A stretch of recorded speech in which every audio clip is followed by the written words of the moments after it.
এই প্রথমবারের জন্য আমাদের এই চ্যানেলে কিছু ভৌতিক অডিও স্টোরি নিয়ে আমরা হাজির হচ্ছি। আজকের গল্পটি হাবিবুল বাশারের লেখা। রাত তখন ৩:৩৫। ভৌতিক বলে কি আসলেই কিছু হয়, নাকি এটি শুধু মানুষের মনের ভুল? যদি ভৌতিক বলে কিছু নাই থাকে, তাহলে আমরা কেন এটাকে এত ভয় পাই? ভয় পেতে গেলে তো এর কোনো ভিত্তি থাকা উচিত, তাই না? মানুষের মন কি তাহলে কেবলই কল্পনায় তৈরি করে ভয় পায়, নাকি এর পেছনে কোনো অজানা সত্য লুকিয়ে আছে? এ প্রশ্নের উত্তর কি আমাদের কাছে আদেও আছে, নাকি এই ভয় কেবল প্রাচীন বিশ্বাস আর গল্পের মধ্যেই সীমাবদ্ধ?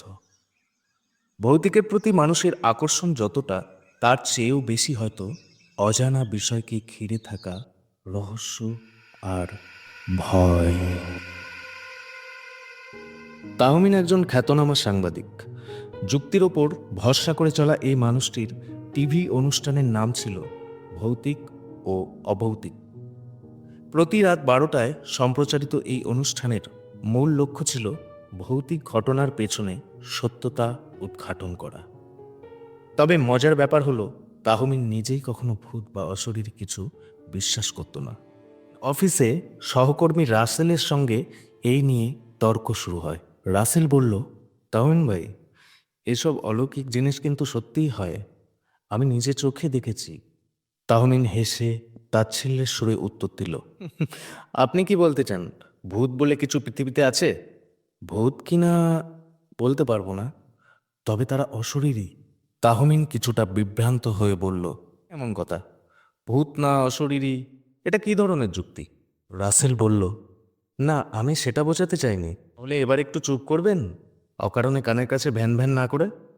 রাসেলের মুখে রাগের ছাপ ফুটে উঠল। তিনি বিশ্বাস নাই করতে পারেন, কিন্তু এগুলো যে সত্যিই হয় তা আমি আমার নিজের চোখে দেখেছি। তাহমিন তাচ্ছিল্য ভরে বলল, আপনি কি দেখতে কি দেখেছেন তা আল্লাহই ভালো জানে। রাসেল কিছুটা ক্ষুব্ধ কণ্ঠে বলল, কিন্তু যদি এগুলো মিথ্যে হতো, তাহলে মাথায় কথাগুলো ঘুরপাক খেতে লাগলো। সে নিজের মনেই বলল, এসব বোকা লোকেদের নিয়ে আর পারা গেল না।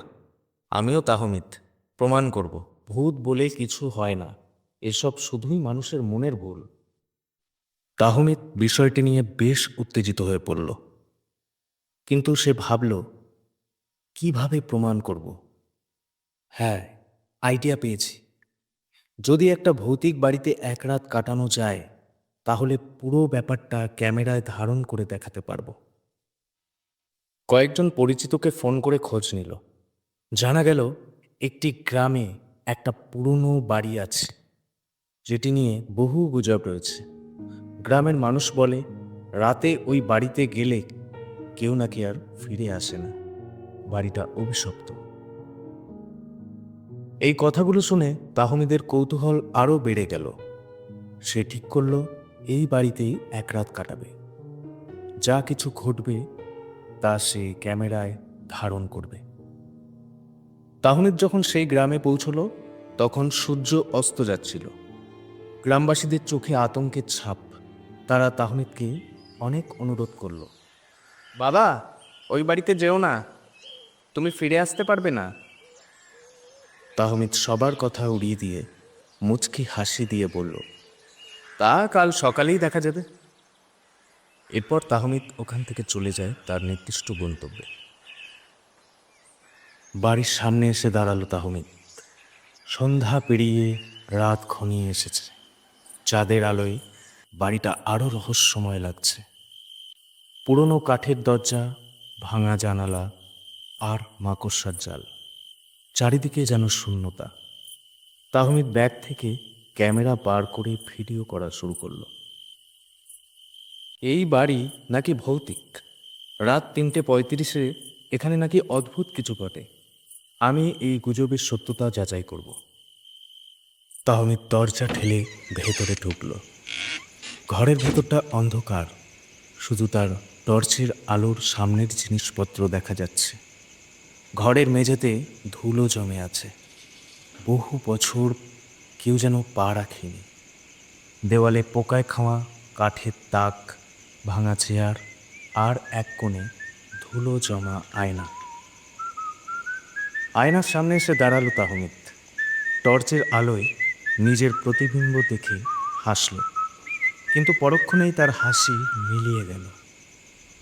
আয়নায় নিজের প্রতিবিম্বের পাশে আরও এক জোড়া চোখ দেখা গেল। পেছনে কেউ দাঁড়িয়ে। মুহূর্তে পেছনে তাকালো, কেউ নেই। বুকের ভেতরটা কেঁপে উঠল, নিজেকে শান্ত করার চেষ্টা করলো। এটা কল্পনা, নিজেকে সে বলল। সময় তখন রাত 2টো। তাহমিদ ডায়েরি লিখছিল।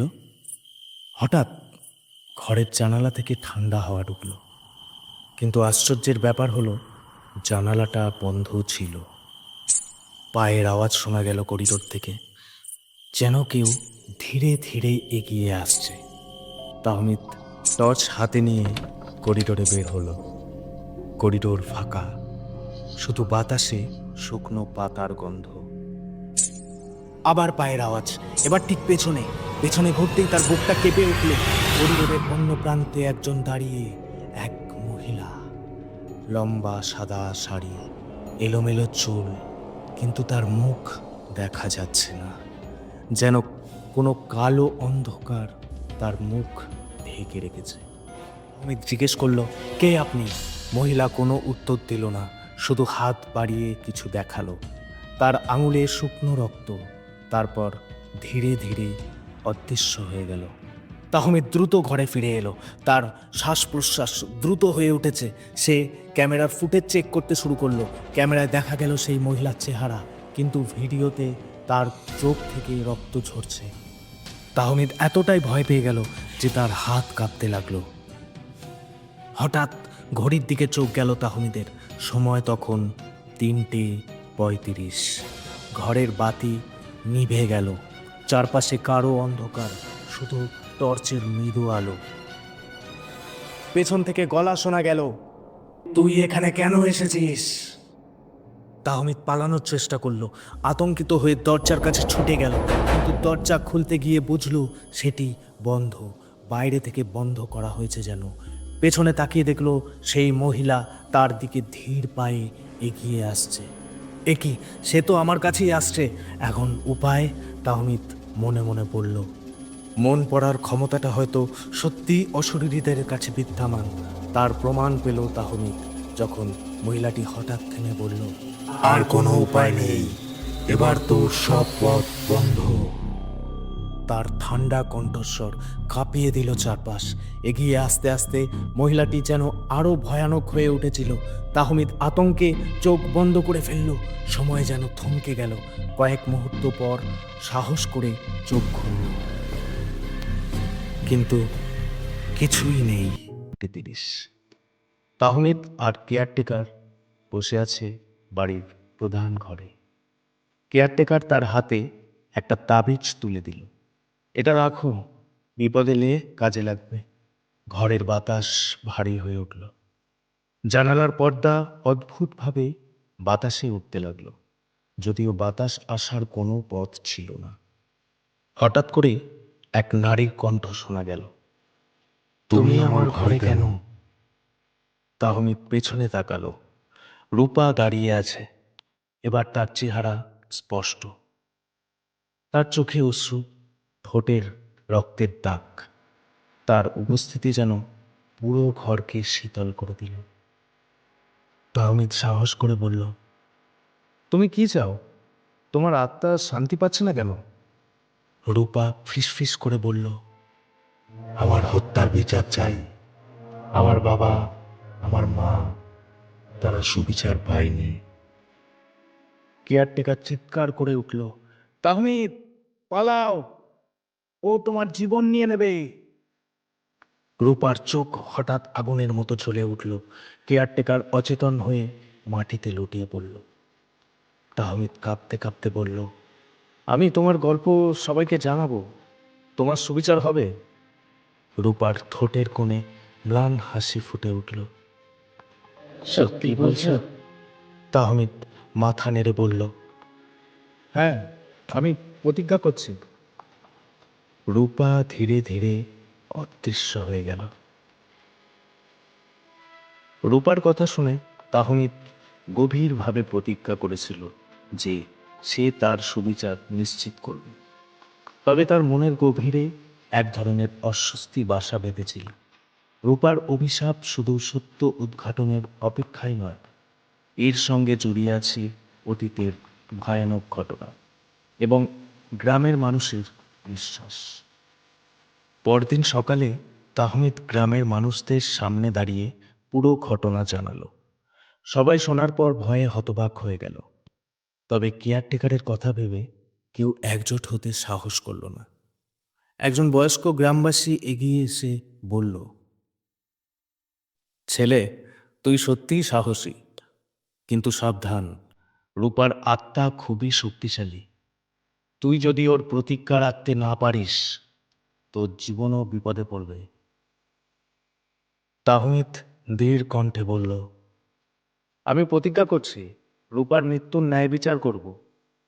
তবে আমাকে সাহায্য করতে হবে, আমি একা পারবো না। এবার গ্রামের কয়েকজন তরুণ তার পাশে দাঁড়ালো।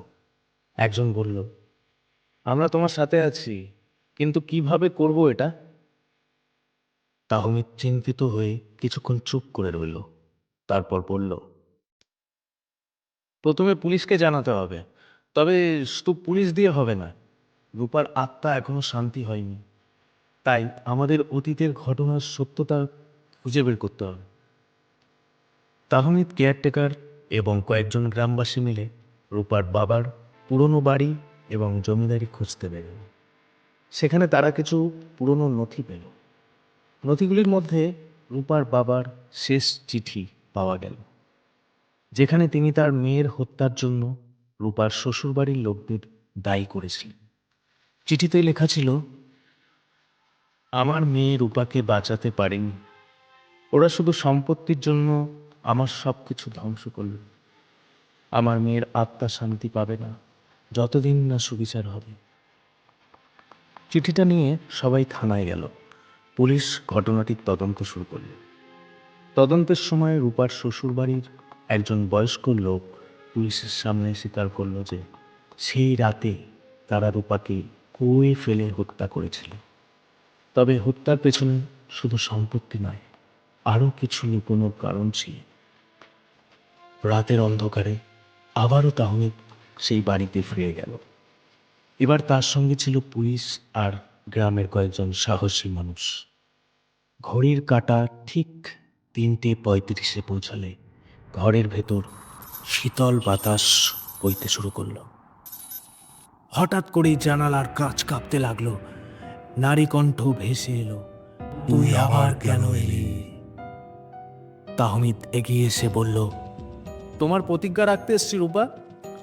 তোমার হত্যার সত্যি উদ্ঘাটন হয়েছে, তোমার হত্যাকারীরা শাস্তি পাবে। রূপার আত্মা